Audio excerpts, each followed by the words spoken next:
Boa tarde a todos. Olha, vocês já superaram a expectativa, porque na hora do almoço estar aqui, depois de ter escutado a Marina Silva, eu não esperava essa audiência, né? Quero agradecer aos meus amigos da Serasa também, que estão ocupando quase toda essa ala aqui. Bom, eu vou comentar um pouco com vocês sobre o que nós estamos fazendo para levar e traduzir toda a complexidade que existe de ESG para o uso do dia a dia. Só um momento. Para o uso do dia a dia. Eu acho que a missão, a visão, o porquê, as oportunidades, tudo que o ESG traz, né, para o Brasil e para as empresas, a Marina colocou muito bem aqui. Então eu vou focar muito mais em como nós podemos instrumentalizar e como é que nós podemos construir tecnologia e como tecnologia pode ajudar como indicador, né, de como fazer negócios e mais negócios dentro dessa área. Bom, vocês conhecem a Serasa Experian, né, há muito tempo, mais de 50 anos. A Serasa vem num processo de reconstrução e de aprimoramento contínuo e hoje nós nos sentimos como uma Data Tech, né, uma empresa que ajuda empresas, clientes a tomarem decisões baseadas em informações e principalmente ajudar na jornada de crédito, na jornada de autenticação e na prevenção à fraude. O que poucos talvez saibam é que há 2 anos nós começamos a tentar reproduzir esse modelo, né, levar esse conjunto de informações, né, para tomada de decisão para o agronegócio. Nós levamos algum tempo para fazer isso porque vocês conhecem as inúmeras barreiras que existem, né? Nós pensamos então, primeiro começar com a jornada de crédito e paulatinamente acrescentar vários outros serviços, como Business Intelligence, né, toda a parte de inteligência, não só de mercado, mas inteligência territorial para tomada de decisão, estimativas, modelos, algoritmos que prevêem produtividade para clientes e fazer os monitoramentos de garantia, né? Como eu disse, é um processo super complexo dentro do agro. A gente dentro do agro tem vários atores com diferentes maturidades de governança. Nós temos empresas que faturam centenas de milhares de reais e que controlam isso no caderno. Nós temos empresas que faturam milhões de reais e controlam no Excel. E aí nós temos empresas que faturam bilhões de reais e tem algum ERP ali por trás para poder, enfim, controlar as suas contas. A gente precisa ajustar plataformas e serviços para comportar cada um desses cenários. E é isso que toma mais tempo e que torna mais complexo a construção de serviços para o agro. Mas acho que nós estamos sendo bem sucedidos nisso. Eu vou tocar num aspecto aqui que é ligado a ESG, porque tem algo novo no financiamento, né? Tanto no financiamento de custeio, né, quanto na cadeia do agro como um todo. Cada vez mais empresas, consumidores, vão olhar para aspectos socioambientais para sua tomada de decisão. Consumidores pressionam empresas, que pressionam credores, que pressionam seus clientes a ter políticas e processos sustentáveis. Então, se a gente acompanhar o que tem acontecido, tanta mobilização da FEBRABAN, mobilização do Banco Central com o Birô Verde, com as tradings se comprometendo a não comprar commodities de áreas desmatadas e que não cumpram legislação ESG, ou mais recentemente aqui, os frigoríficos que adotaram protocolos para não haver compra de carne, um protocolo desenvolvido pela Imaflora. Aliás, um ponto aqui, né? Semanas atrás a gente teve o entreveiro desta casa, FEBRABAN, com a ABIEC, né, que representa os frigoríficos, justamente porque ao adotar um discurso e uma autorregulamentação de não financiar áreas com desmatamento, né, forçando com que os frigoríficos adotassem essa postura de ter esse cuidado, os frigoríficos, com toda razão, também questionaram aos bancos e à FEBRABAN por que vocês mantêm nos quadros de vocês, nos portfólios de vocês, clientes, empresas que não têm boas práticas socioambientais. Bom, é complexo, muito complexo tratar isso e a gente, de certa forma, está tentando diminuir essa complexidade com o que eu vou mostrar para vocês ao longo da apresentação. Um ponto que chama a atenção também é que, há 2 dias atrás, com o lançamento do Plano Safra, está se privilegiando projetos, né, que tenham uma pegada socioambiental mais forte, né? Isso tudo faz com que a gente cada vez mais tenha que criar soluções e tenha que criar capacidade de analisar portfólios com essas características. Quem esteve aqui no ano passado sabe que nós lançamos um serviço chamado Score SG. E o Score SG basicamente entrega 3 coisas. Uma, resolvia um problema de escalabilidade, que é um problema muito sério dentro do agro. Em geral, quando você faz análise socioambiental, você aplica regras de negócio e analisa uma parte da carteira. Em geral, você tem um critério, créditos acima de R$1 milhão passam a ter esse tipo de análise ou não. Com isso, você acaba levando risco para esse portfólio. Com o uso do Score SG, isso fica esse julgamento dos protocolos e se um produtor ou uma empresa cumpre ou não, fica facilitado. Então, resolve um problema de escalabilidade, resolve um problema de custo e tempo, porque ao invés de você utilizar analistas que têm que ir em sites do governo, fazer pesquisas de certidão e fazer o julgamento disso, esse trabalho está todo automatizado. Então, reduzindo os custos, né, brutalmente, e também reduzindo o risco, né, de clientes, vocês terem clientes com problemas socioambientais. Essa é a principal promessa. Se a gente pensar aqui, como é que isso pode ser aplicado, a gente resolveu trazer esse estudo para compartilhar com vocês, que é como é que a gente utiliza esses scores um ano depois, com clientes nos diversos segmentos do agro, tradings e bancos. Como é que a gente analisa essas carteiras e como é que a gente faz essa combinação de não olhar só a capacidade de crédito, capacidade de pagamento, o risco de default, mas também compliance socioambiental. E esse exemplo vai mostrar um pouco para vocês disso. Nós trabalhamos aqui em cima de 3 grandes commodities: café, cana e soja. E como é que se comportam esses produtores rurais? Tanto produtores rurais que tomaram crédito no último ano, quanto aqueles que ainda não tomaram, que muito provavelmente fazem barter, né, com revendas e distribuidores, mas que podem ser clientes potenciais dos bancos de maneira geral. Só para relembrar como é que é construída a visão que eu vou mostrar aqui, a gente tem um Score SG, que é baseado em mais de 150 fontes de informação e com uma análise julgamental.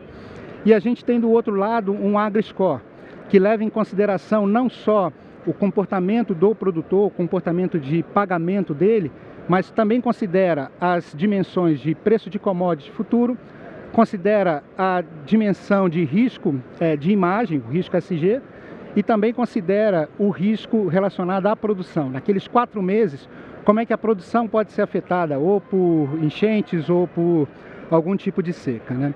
Então a gente vê nesse quadro aqui a tabela também de score e a probabilidade de inadimplência. Quando a gente combina essas visões em cima de uma carteira, o que nós temos? Isso aqui é o exemplo para essas 3 carteiras, né, gerais de produtores, 337 mil produtores analisados. A gente tem aqui no quadrante superior direita o filé mignon. 75% dos produtores analisados possuem um excelente score de crédito. E mais do que isso, possuem um excelente score ESG. Estão totalmente compliant com as políticas ESG. Aqui embaixo você tem cumpridores de legislações ESG, mas que têm um mau score de crédito. Podem ser recuperados. E o que eu considero o mais arriscado de tudo é o canto superior esquerdo, que são produtores ou empresas ligados ao agro com alto score, né, um score de crédito alto, mas com baixo ou baixíssimo score ESG. É aqui que está o problema e é aqui que está a discussão, porque vários bancos mantêm clientes dentro desse quadrante aqui. Existe um risco de imagem, um risco reputacional, de certa forma um risco de estar, de certa forma, arrolado num processo de maneira solidária, né, por estar, por exemplo, sustentando ou financiando um produtor ou uma empresa que não tem boas políticas socioambientais. Então, se a gente olhar pelos 2 prismas, né, a gente tem aqui 90% dos produtores, de maneira geral, dessas 3 commodities, são bons produtores para a gente trabalhar. Mas tem 5% ali que pode trazer um risco muito grande para todos nós aqui. Quando a gente estratifica E em cada uma das commodities a gente vê um comportamento muito estável em cima de café, são as melhores performances. E aqui vale comentar que as associações de café têm feito um trabalho muito sério de implementar políticas socioambientais, de implementar em vários níveis nessas políticas socioambientais, de preventivamente fazer esse monitoramento dos seus fornecedores e trabalhar na recuperação desses fornecedores. Quando a gente vê cana, também tem um bom percentual e um pouco menor os produtores relacionados à soja. Quando a gente faz esse recorte olhando o porte, o que nós temos? A gente tem um score ESG bem relevante, bem alto para os produtores pequenos, médios e os minifúndios, e tem uma performance um pouco menor para os grandes produtores. Isso tem uma razão e a gente não pode tirar uma conclusão rápida em cima disso. O que acontece? O aparelho de fiscalização, os instrumentos de fiscalização, eles olham justamente esse grupo de produtores. Então é o que tem mais chance, né, de ter algum tipo de autuação. Então ele é a nossa hipótese aqui para esse score médio ESG ser menor para grandes áreas, né? Quando a gente olha do ponto de vista de crédito, o perfil é muito bom. Então a gente tem esse perfil na casa de 700 pontos, que é uma inadimplência de até 2,7% que se espera desses produtores, né? A gente pega uma faixa aqui de minifúndios, né, de 570, aí já é uma faixa um pouco maior, 3,4% a 4,2% de inadimplência média. Ainda assim são bons scores de crédito aqui. Quando a gente olha a commodity em si, a gente tem esse comportamento. Então, bons scores, né, acima de 600 aqui para esses segmentos, café, cana e soja. Também bons scores de crédito para a maior parte dos produtores rurais dos três segmentos. Bom, legal, né? É um meio rápido de diariamente você poder checar, ver se tem algum tipo de problema socioambiental dentro da carteira, mas o que acontece muitas vezes ok, para aqueles 5% em média, né, que a gente tem de problema nesses portfólios, o que mais pode ser feito? O que mais a gente pode acelerar e como interpretar cumprimento de legislação que é tão complexo? Para isso, existem novas capacidades. E aqui eu tenho uma novidade para vocês, não sei se todos acompanharam. Mês passado nós anunciamos a aquisição da AgroSatellite, uma das maiores empresas de geotecnologia do país. A AgroSatellite foi uma das cofundadoras da iniciativa MAP Biomas. É uma das empresas que tem um dos maiores bancos de dados anotados de performance de cana, soja, milho.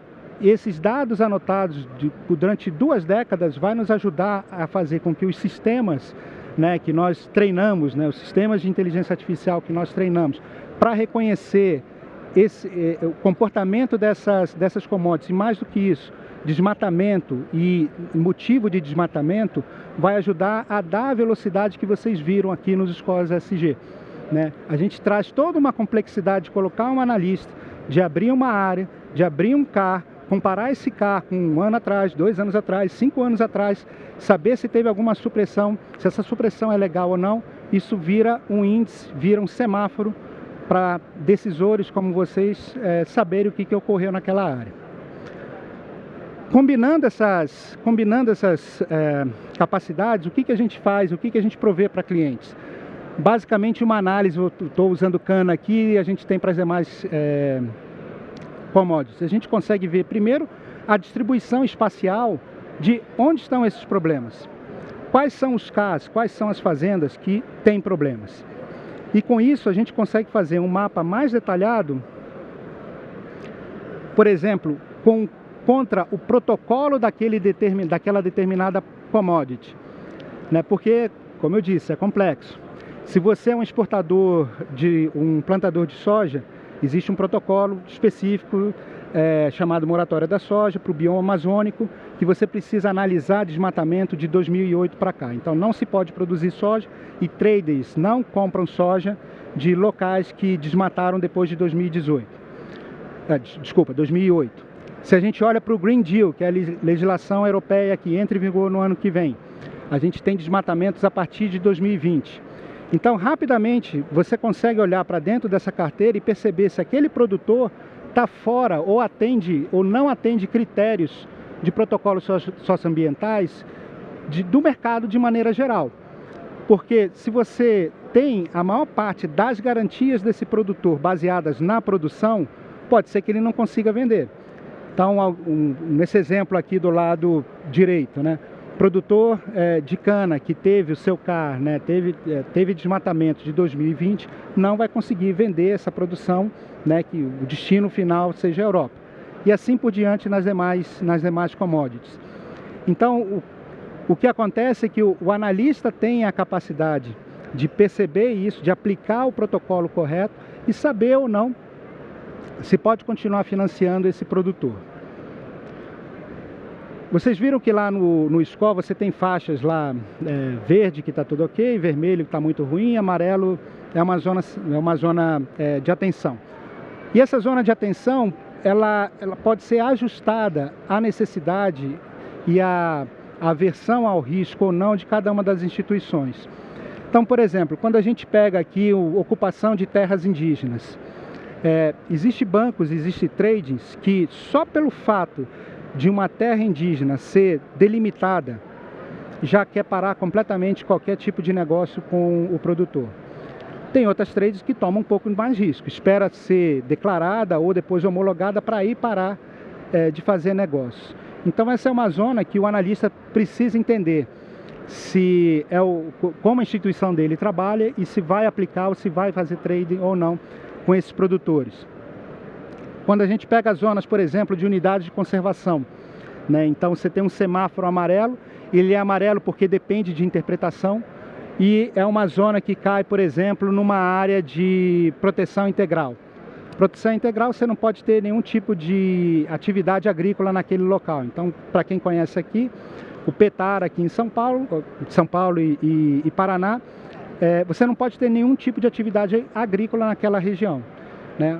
O que acontece muitas vezes é que é declarado o parque, mas ainda não foi legalizado o parque, ou seja, o produtor ainda precisa ser desapropriado, né? E aí para depois disso o parque ser regularizado. Também é uma decisão da instituição, se permanece fazendo negócio com esse produtor ou se para o financiamento, julgamental. Áreas de uso sustentável, então são áreas que você pode ter atividade agrícola dependendo do manejo, e aí tem uma interpretação para isso. Então quem vai a Brotas aqui em São Paulo também, sabe que lá tem alguns tipos de commodities sendo plantadas, mas a maior parte delas obedece que obedece a esse manejo, você pode fazer negócio com essas instituições. Então, a capacidade de mapas faz com que a gente possa fazer todas essas análises, criar esses índices, passando aqui por algum deles, né? Então, aqui do café, e que ajudam na tomada de decisão.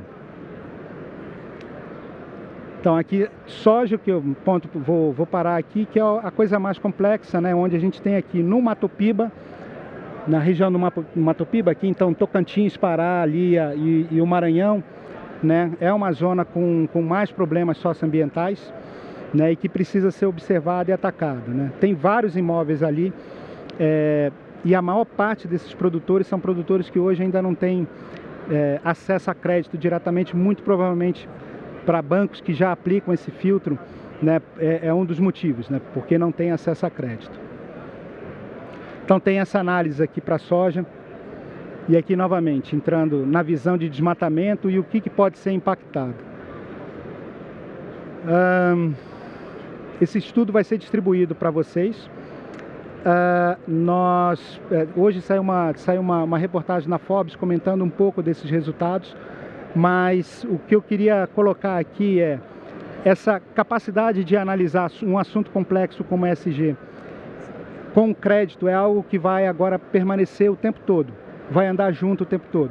Não mais a dimensão de crédito vai ser utilizada, mas você precisa utilizar uma visão ESG, e que hoje nós temos meios de auxiliá-los e colocar serviços com que vocês possam fazer o monitoramento dessas carteiras de maneira segura e, principalmente, analisar um volume de negócio muito maior do que poderia ser feito há meses atrás. Uma coisa super importante, não está aqui nesse slide, acho que faltou atualizar a apresentação, mas nós não podemos demonizar o produtor rural, né? Nós precisamos dos produtores rurais para atender a demanda de alimentos que existe. E você regularizar produtores rurais, no fundo, é um bom negócio. É um bom negócio porque, primeiro que você ganha uma atividade, assim, você faz com que ele volte para a atividade econômica, volte a comercializar. E o segundo ponto, se você financia a recuperação de um produtor rural, você, por exemplo, está fazendo um financiamento para uma recuperação de floresta. Um projeto de recuperação de floresta, ele é passível de você obter créditos de carbono.